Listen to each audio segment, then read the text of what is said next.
关心咱的健康问题，过年前后，因为流行感冒甲落病的组，去找医生人真正是有够济。加上基层的病院休诊，这个病院的急诊室人真正吵。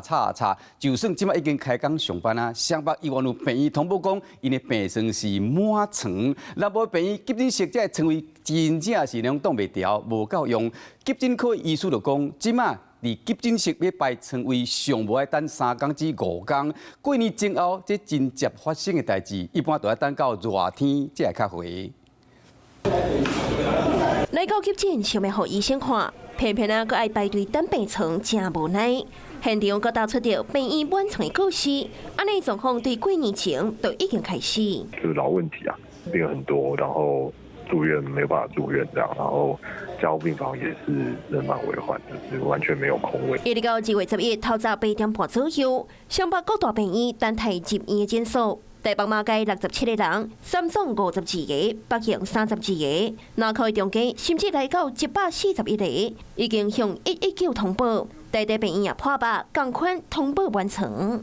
那北台湾南部包括着新大病院、安南病院、台南市立病院，拢超过200趴。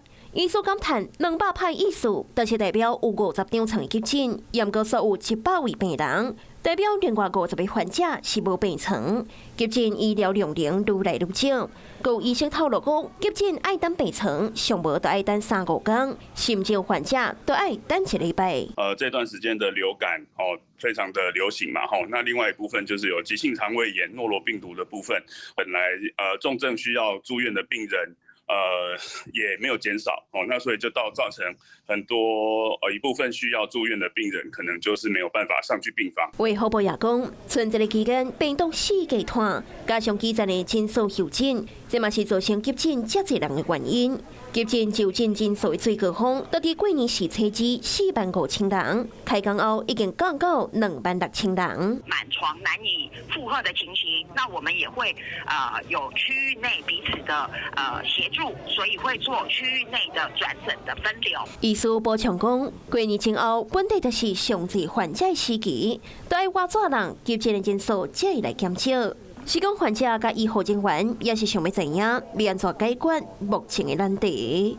Hello， 我是蒋欣梅，想要抢先掌握最及时的新闻资讯吗？赶快订阅、按赞、开启小铃铛，锁定华视新闻 YouTube 频道。